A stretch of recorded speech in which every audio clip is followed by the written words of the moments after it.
Welcome to the Soul Grit podcast. I'm Ann Taylor McNeese, and I'm a licensed marriage and family therapist. I also love Jesus, and I'm passionate about all things gospel and therapy. I created Soul Grit to be at the intersection of mental health and Christian faith. Christ followers need a place to ask questions and get answers about mental health. Join me as we dive into real stories and real questions from people who want to honor God with their hearts, souls, and minds.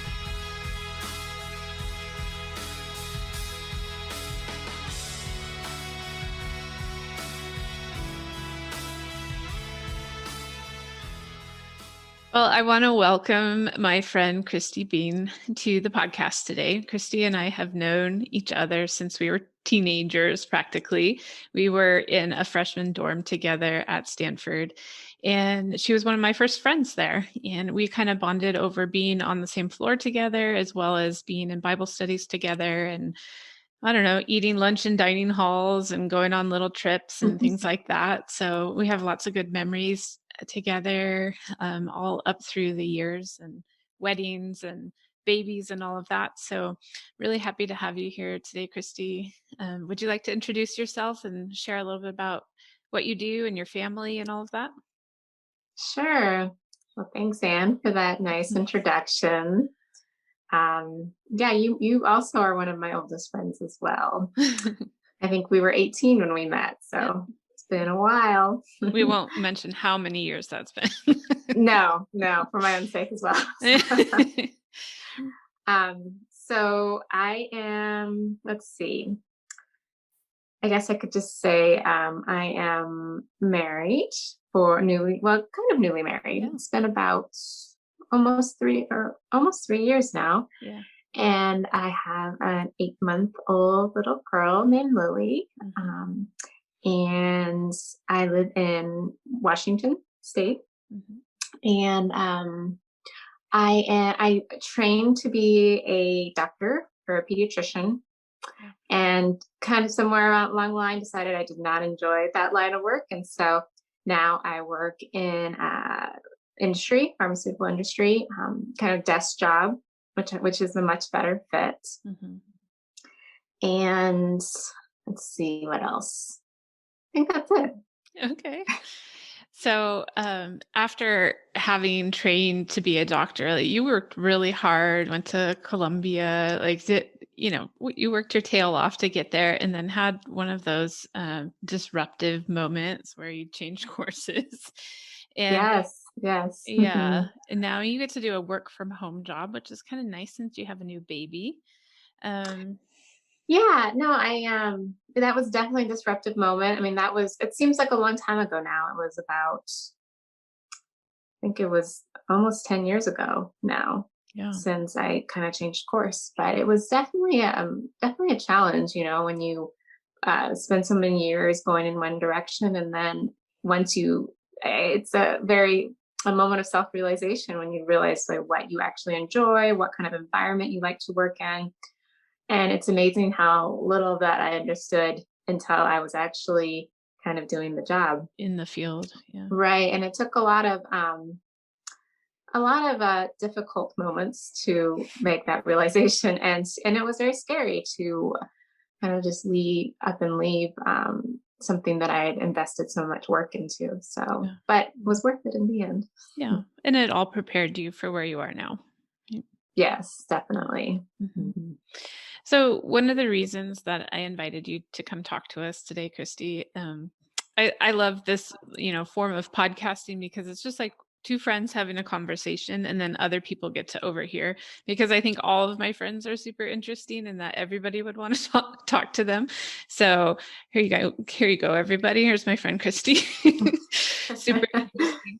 But since we've known each other so long and I've seen you at different stages of your life, I know that anxiety has been one of the things that has kind of marked your life all along. And I wondered if you could kind of walk us through like the life course of anxiety as you've experienced it in different stages. Like, did you Sure. have it when you were a kid? I've thought about that a lot, and I can't, it's hard to remember, I mean, because I think as a kid, you have so many different feelings, and I remember being told that I was sort of like very sensitive Mhm. and easily upset. But nobody ever said, "Oh," mentioned. I didn't really know what anxiety and worry really were. Mhm. So it's hard to know. It's hard for me to remember. But I think the first really specific memories I had of anxiety were in college. Mhm. So kind of, I guess, in my early 20s. I had things that I now identify as anxiety, but I don't think I really even then understood what it really meant. Mhm. I remember having, you know, just feeling uncomfortable. And I remember just having a lot of physical sensations. And I sort of had my first experience with claustrophobia. I think Anne probably remembers these times when You wanna tell I that didn't, story? and I hadn't really had that before. Where I just was, the panicky sensations of being in a like crowded, really crowded space, or um, not not just the panic over not having a lot of control over my surroundings. I also remember, having episodes of insomnia, which I hadn't had prior to that.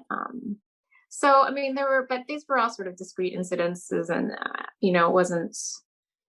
It definitely took a turn when I was in started in my 30s. So, I always kind of suspect there's always some sort of hormonal elements going on too, but it definitely worsened, around 30s ish, maybe mid 30s. It's kind of hard to identify, but I feel like it became more difficult to manage.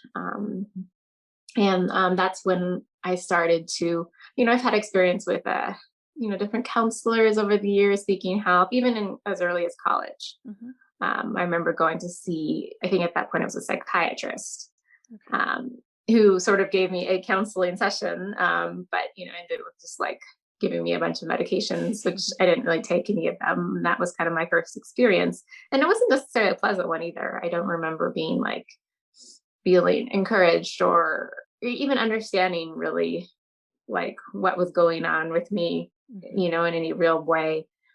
But I think in my 30s is when I started actually, I had a friend who, yeah, I must have been about 30, maybe third, yeah, around 30, 31. And I had a friend who had, we would talk a lot about, being anxious, worried.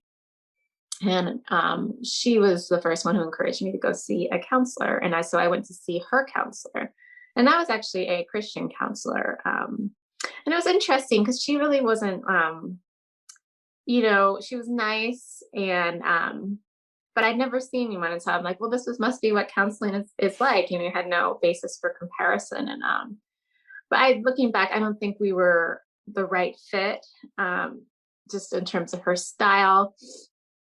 I remember there was just a lot of moments of silence, which now I realize doesn't really work well for me. And so I would just actually feel more anxious about going to my counseling Mm. sessions, which now I realize, oh, that's completely off. Like, what am I paying for? I feel more anxious You got or anxiety feel, about, like, what you were gonna say and how it was gonna yeah, like how go, to fill and the silence. And I was yeah. like, and after a certain point, I think I'd moved. And it was hard to sort of end it. Like I had a lot of anxiety about just ending the counseling relationship, like saying, this isn't working for me. I want to try, or even just ghosting her, Mm. which I would appreciate. But, I couldn't, it was really hard for me to cut off that, even though it wasn't really that helpful for me. And so, but I saw her for about maybe a year. And then, I guess around, I found after that I'd had sort of a couple year break, and then I was having, it sort of just correlates whenever I have like sort of some sort of life transition, or Yeah. I can see sort of difficult experience, or just something that has really, I guess, a major life stressor. And Yep. that's when I seek out additional help. And so at that time I found a different counselor that I actually did click better with, and I saw her for a couple of years. Good. And she was very helpful, and her style I think meshed a lot better with mine in terms Mhm. of just the sort of interaction that was comfortable for me. Mhm. So I've had that before too, where there's a counselor that just kind of does like the blank stare at you, waiting for you to come up with something. And I find that really uncomfortable too. And then I've had the counselors that are just like a little more engaged and personal, and that seems to really work well for me. And so it's just a really good point that every personality is gonna need a different style, and there's a lot of different Yeah. approaches to counseling, and there's somebody out there for everyone, bottom line. Yeah, and I wish I'd known that earlier because I think the stereotype is of someone who just stares at you or, they're not supposed to say anything or, Yeah. that's kind of I think the idea I had about this is what a counselor is. They just want you to talk. Mhm. And even they might not even ask very many questions. Yeah. So for someone like me who's not kind of a huge talker, it can be very stressful. Mhm. And so but I didn't understand that at the time, you know. So Yeah. And I also think that's a good point that you bring up, that life transitions are the times that you probably need to have that extra support. If you have that kind of personal bent towards anxiety, or like for me, I have more of a bent towards depression. So whenever I go through major life transition, I get sad or yeah. I get unmotivated, or, just need to mope around a little bit. And so those are the times when I know I need to get back into therapy. So it's good that you know that about yourself. Yeah, I mean, it's hard to know in the moment because a lot of these transitions, I mean, some were difficult, like painful transitions where I needed, a lot of support, but other times it's good things happening, Mhm. like, an important Getting married. relationship or, Yeah. uh, parenthood Yeah. and that kind of thing. And so you don't necessarily realize it until looking back and you're like, oh, that's why I was struggling. Yeah. Because often it seems like it comes out of the blue. Yeah. Well, marriage Mm. or having a new baby, like those are blessings, but they're also very stressful. Yes, Yeah. definitely. Yeah. Mhm. So at this point in your life, like you've learned so many different skills over the course of, just living with it for so many years and then being in different types of therapy. Um, what does it look like right now? Like what what does anxiety look like on a daily basis for you right now? I think right now, I mean, I still feel like I'm in kind of in the woods in terms of I've had a lot of trouble postpartum. My anxiety levels have been pretty high.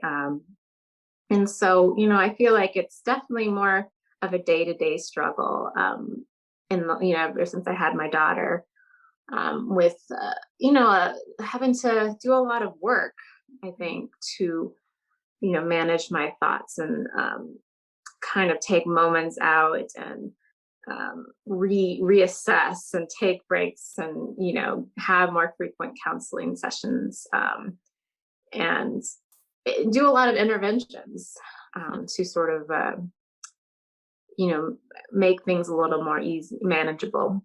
Yeah. But I don't think that's, I mean, in sort of a low stress or kind of time, it does feel a lot like autopilot, like, oh, I just have a few anxious moments here or there, or a situation that I know always makes me nervous, like flying or what. Mhm. But other than that, it's there have been, periods in my life where it's not something I think about every day. And so I think the hardest part is trying to keep that long range perspective, Mhm. because I think, sort of the anxious brain tells you that, this is like forever. And, you know, oh, I'm going to be feeling like this indefinitely, or that, this is just going to be an escalation to be, worse and worse and worse. And so it is a constant challenge to try to remind myself of the points when I did feel normal or good, or that those periods of, will come again, Mhm. because sometimes that can be a hard thing to convince yourself of when you're in the thick of emotions and just not feeling as good as you used to. Yeah. So I mean, yeah, it's an ongoing, I think, day to day, sometimes moment by moment, Yeah. and like bad days for sure. I mean, it kind of goes up and down, have bad days, bad weeks, good weeks. Mhm. And two, just sort of this going along with not just big stresses, but little stresses in your life. my daughter's not sleeping well or going through like a sleep regression, or my husband's traveling, or, there's some kind of challenge in my work life. And so I think trying to keep perspective on all those factors as well, because it can be really scary if you feel like it just happens and you have, no explanation, and Yeah. you don't know. It's hard to understand too. Yeah. So I think that's one of the things about panic attacks in particular that people they're so scary because it's like it feels like out of the blue, like you're not even thinking about your worries or anything, and then out of the blue it's like your body rebels against you in the moment, like your muscles mm, tense up or your heart rate or you can't breathe or any of those, like, physical symptoms, and then you're going, "Wait, am I dying? Is this it?" You know?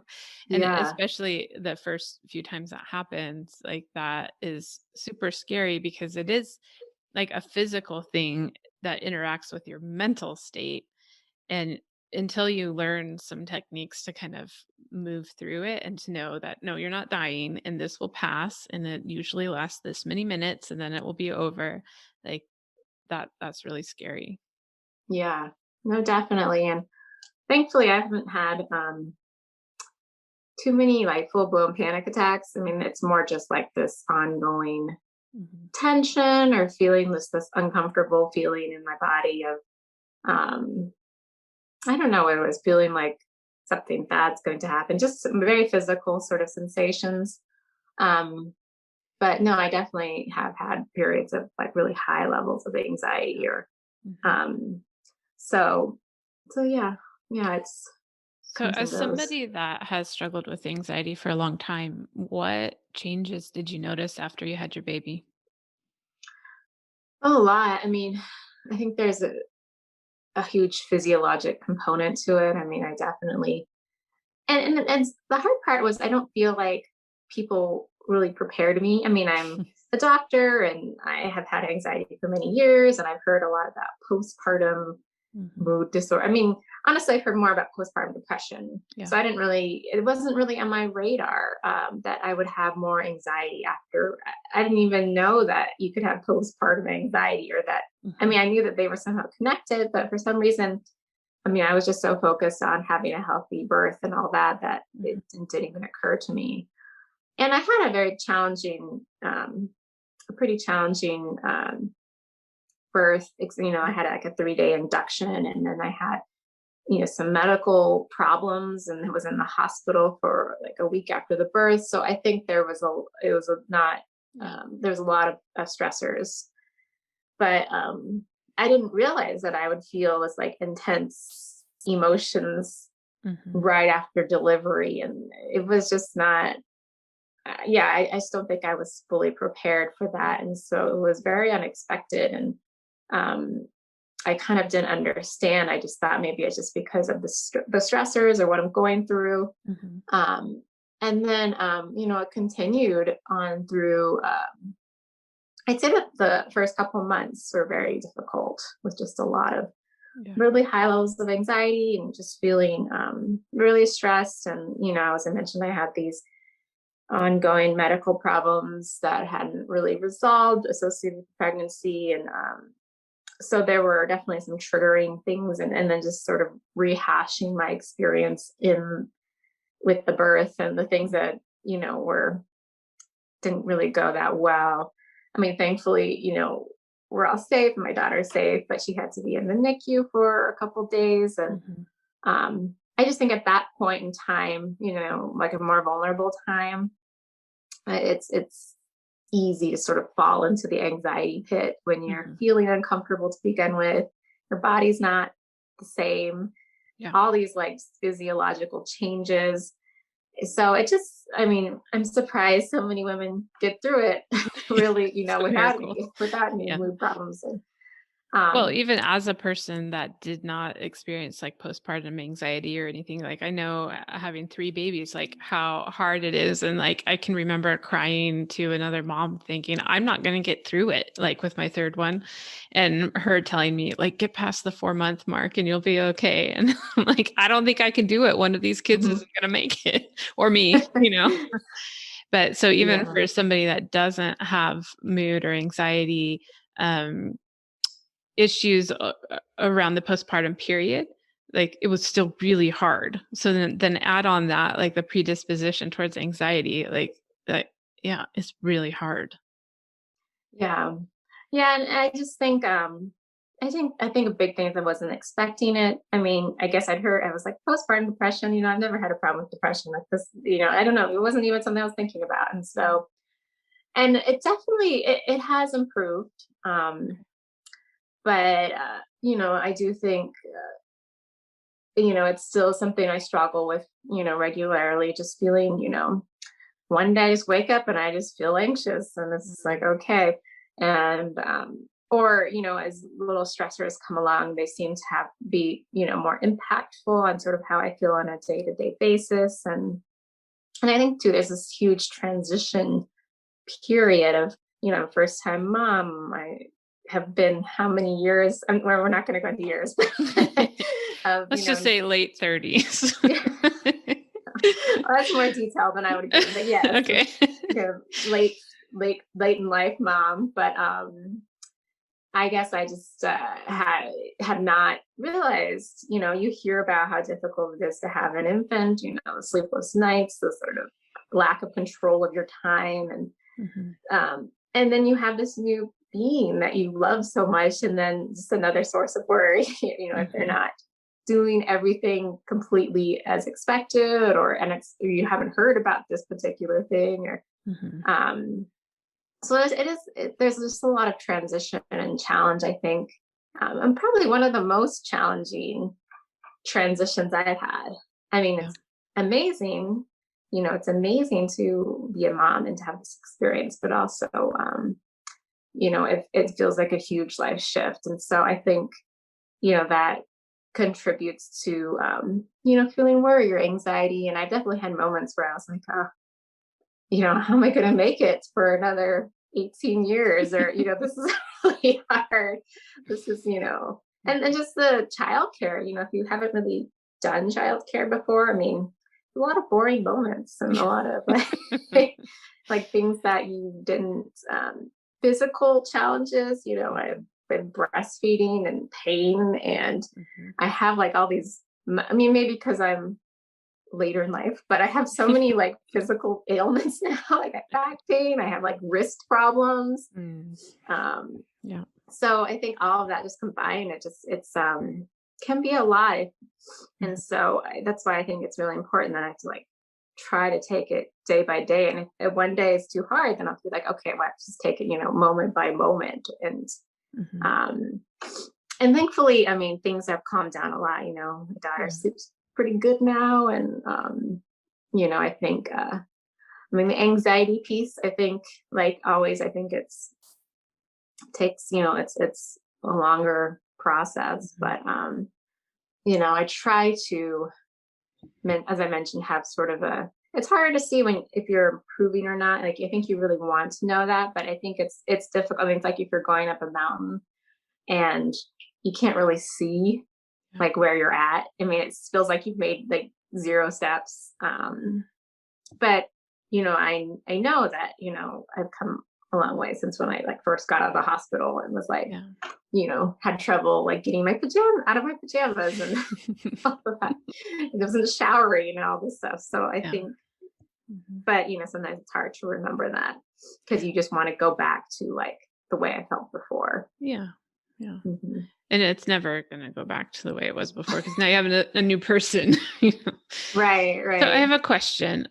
I was just thinking about this because one of the things that I learned from you when we were in college is that if somebody has social anxiety, you don't really like give them the plan in advance. You just show up at their door and say, "Come on, get your coat, we're going."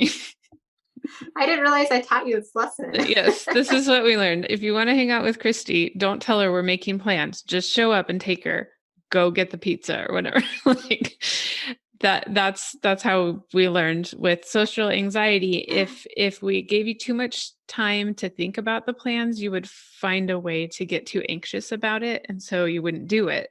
And we wanted you to hang out, so we just wouldn't tell you what the plans were. So I'm wondering, like, considering like postpartum anxiety and all of this, like if somebody had told you, Christy, it could be really bad. Like postpartum anxiety is awful. And this is, since you have anxiety, you might get this. Like, how bad for you would have that been? Yeah, I mean, I'm sure it would have been difficult. And so you have a point. It's true. It's like, I mean, because of my the medical problems I had, I probably, Lily will probably be a only child. But if I ever had another pregnancy, I think it would be hard anticipating that I might feel this way. Mhm. Um, but on the other hand, there's something to be said about having sort of the resources and support in place and sort of like a plan in place. Because I think too that's helpful in terms of managing my symptoms on a regular basis is sort of having like a plan in place. And so I know, oh, if I start to feel anxious or, I'm struggling before I fall off the anxiety spiral, okay, this is what I'm going to do. Yeah. And I think that can be helpful. But you're right. I mean, there's a lot of anticipation about pregnancy and delivery and all that. What kind of baby you're going to have. And is she going to be like constant crying?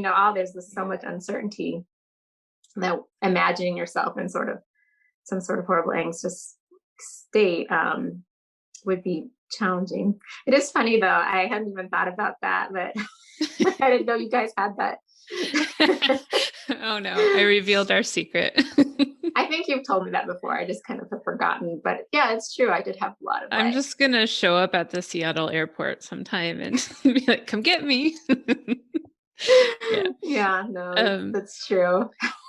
so okay, my other question, because you've mentioned that if you knew in advance, you would have like a routine or you would have some things implemented, and you've gained a lot of strategies over the years. So tell us like a few of those strategies that have been really helpful for you to implement on a daily basis.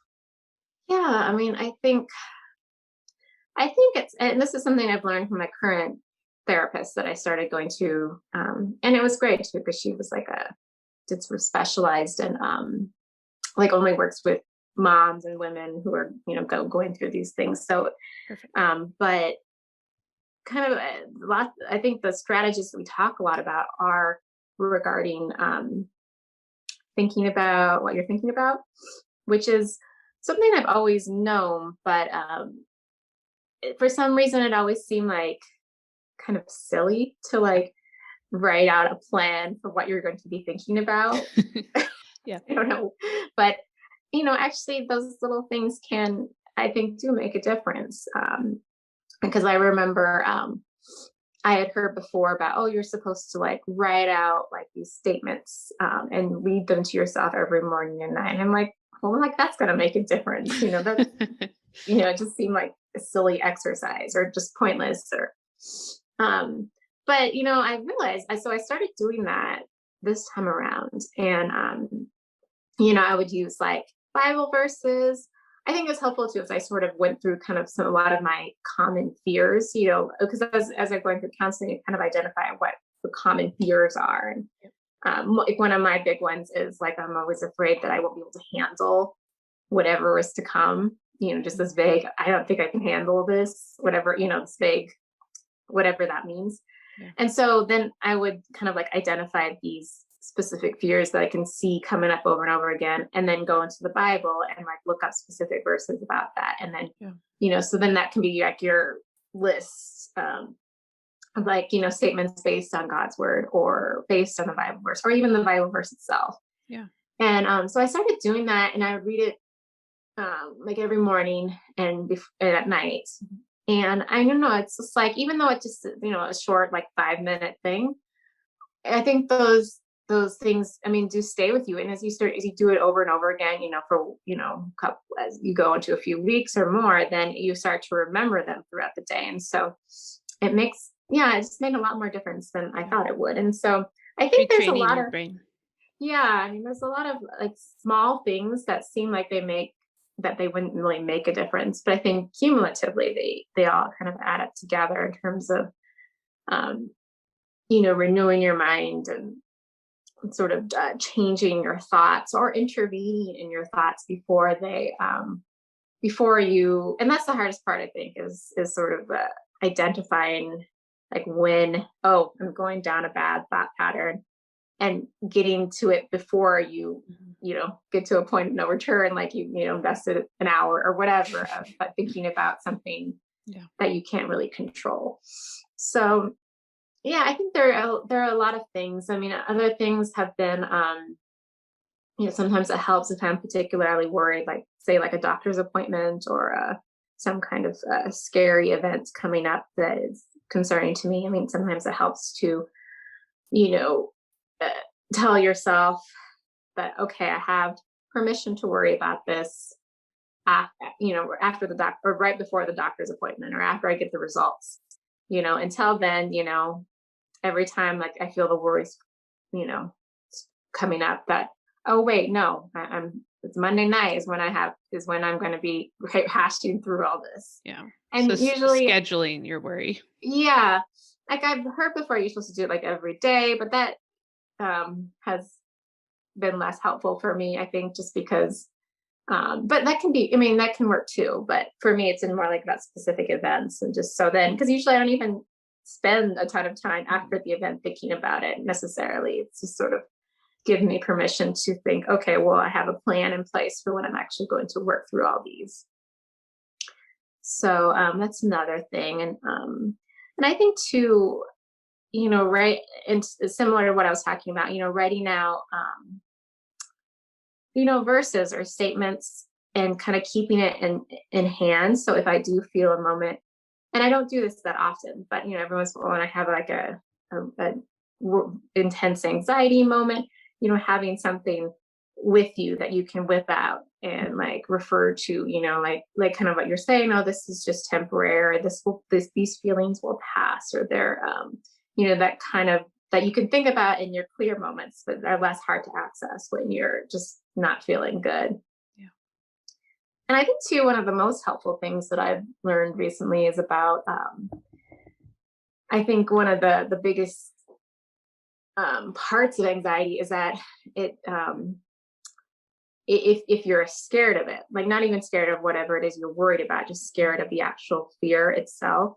Mhm. And so, as I'd heard before about how you're supposed to make friends with your anxiety, or, and that always sounded really dumb to me. Yeah. I was like, well, or that you're not supposed to be scared of your anxiety. I'm like, okay, well, easier said than done. I don't even know how to do that. But I think, and I still, of course, working through all that. But I think once you start to um, break down what you're, when you have like an anxious moment, like what is that? Is that just, you're feeling uncomfortable or whatever body sensations these are? And then once you can kind of break it down and be like, well, yeah, this is not dangerous. And this is, kind of like, this is anxious Annie coming to visit again. Wait a minute. Did Then, you name your anxiety after me? Just kidding. oh, well, just because of mine. But yeah, now that I think about it, anxious Anne. Now I'm calm, Anne. Oh, right, right. Okay. Well, I guess it could be anxious Andy. Let's try Okay, it there you again. go. There you go. But even though it sounds really silly, I think just saying those things to yourself when you feel all the emotions rising up, and then you're like, oh, hey, why don't you just hang out with me and it's okay? Or kind of, I think there's a level of acceptance or a level of uh, not resisting so much. And I, Mhm. it's taken a while to sort of understand that how that actually works. But I think it can be very helpful if, once you can start to not be so afraid of feeling anxious or feeling the worry, or just understanding that. I think too, it's very powerful to understand how quickly it passes. Mm. That it's, once you have it, you're like, okay, well, this is happening again and it will pass. And then kind of being able to repeat those things to yourself every time you start to feel anxiety again. Yeah. So, I don't know if you've ever seen it, but there's a YouTube video. It's made by a French animator.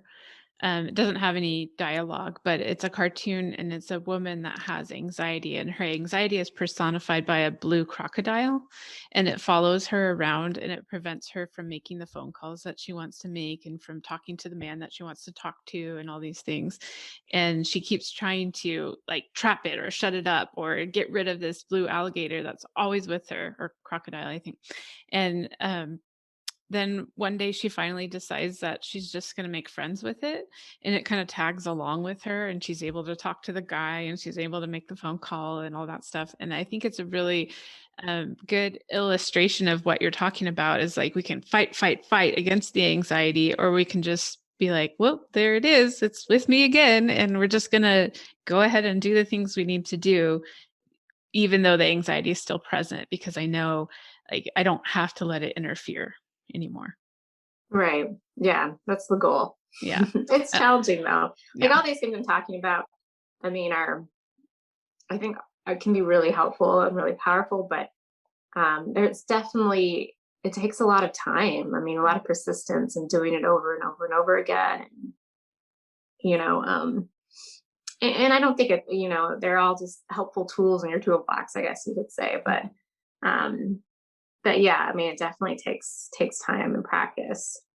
Yeah. So, uh, I mean, we both are Christ followers, and I know that a lot of the way that you've gotten through this over the years is through prayer. And you've mentioned a couple of times now that by searching the scripture for verses that would encourage you and kind of dissuade you from the anxiety, that that's been a tool that you've used. But what do you think that God has shown you about Him or about yourself through this struggle that you've had in your life? Well, I mean, it's definitely an ongoing dialogue with God for sure. But I've realized, especially with this last year with the postpartum anxiety, I mean, I've come to believe that, I mean, there's a lot of different tools and strategies, CBT, mindfulness, so all kinds of things that you can use that may be helpful, but the underlying root is a spiritual one, I believe, and that you can't really ever be fully healed until you're willing to delve, investigate, what areas in my life are, supporting this like habit of anxiety, and what beliefs do I have about God, um, or myself, or lies that, I believe the devil like feeds you, that you believe and you hold on, that are kind of underneath all these fears and anxieties. And I think too, like really kind of prayerfully searching for, or trying to understand, what kind of, in terms of your faith and trust, because I think a lot of like the roots of anxiety, at least for me, have been about, wanting to control things, or difficulty trusting God. And I mean, there's certainly, physiological components and all these things that I've talked about, but I mean, I think the root of it is a fear of, things not going the way I want them to go, or difficulty dealing with uncertainty, or not knowing what's going to happen. Or so I've been reading this really good book called Breaking Anxiety's Grip. Mm. And it's by a doctor who, I think she's like a psychiatrist, some sort of specialist, and she's also a Christian. And it's all about kind of her walk with, you know, uh, spiritual components that she believed were not really addressed in a lot of in sort of the traditional view of mental health.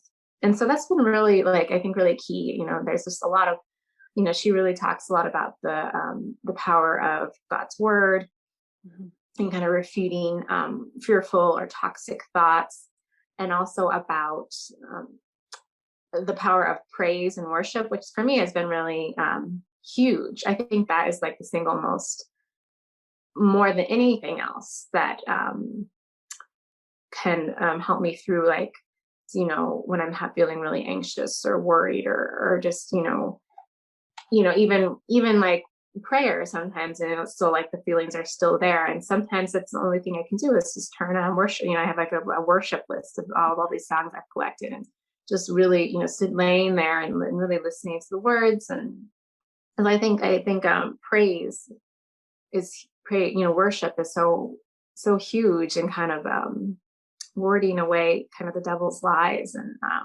because I believe that there is like a spiritual warfare out there, and that you have weaknesses and ways that I think the devil wants to turn you away from God and turn you away from faith, and living a good life and having peace and calm and all those things. And so if you have, that's kind of just an area in. And so yeah, I think that is the most important piece, is really going to God and inviting him into those anxious moments and just the overall journey that you're on.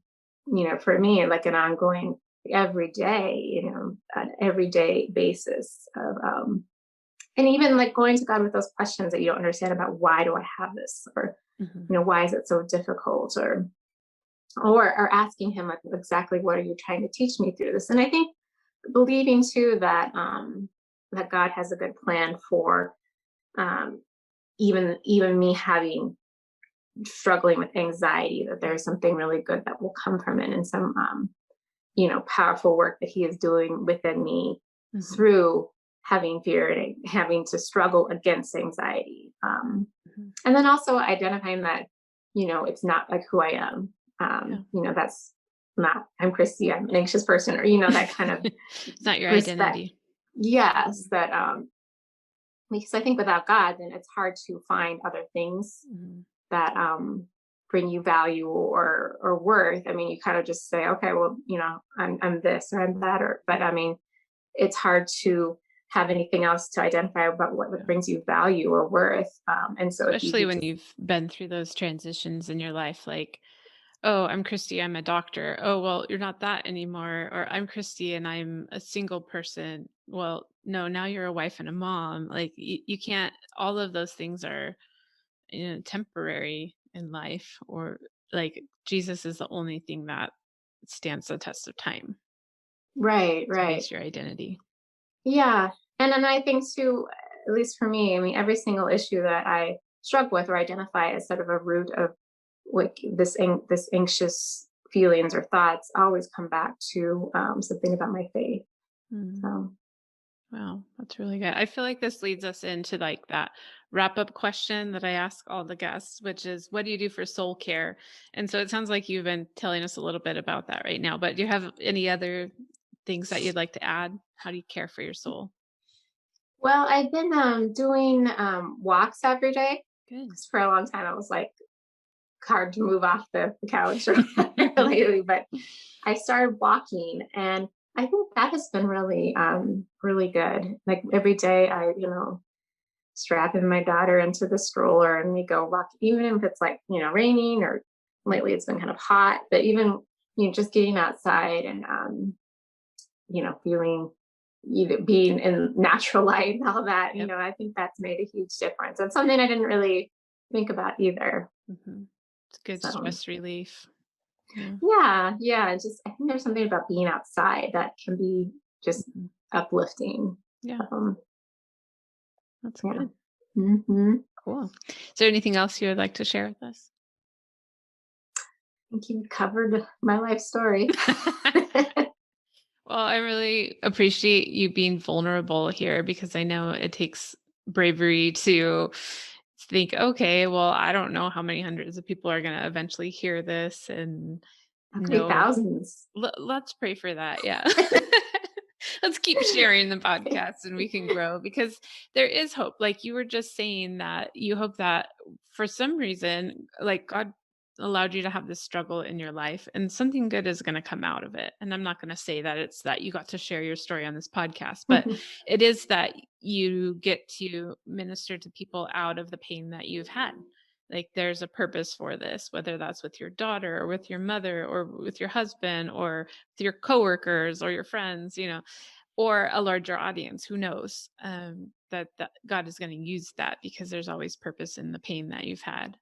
And so I thank you for being Mhm. willing to be vulnerable and share that here, and just to give No us a problem. glimpse. Because, like I said, I'm somebody, obviously, I'm a mental health professional, but I'm somebody that has a lot more experience with depression than anxiety. So, whereas I, I'm super calm, and it sometimes like helps. Like, I have a lot of clients with anxiety because they come and they just feel calm by me because I'm really calm. But I don't necessarily have that personal insight to what it feels like to live with that feeling all the time. So, thank you for giving us that window into that. No And problem. It's good to be here. thank you for being such a good friend for 20 years. The Soul Grit podcast is a production of Soul Grit Resources. You can find more at soulgritresources.com or on the socials at Soul Grit Resources. You can email me at info@soulgritresources.com.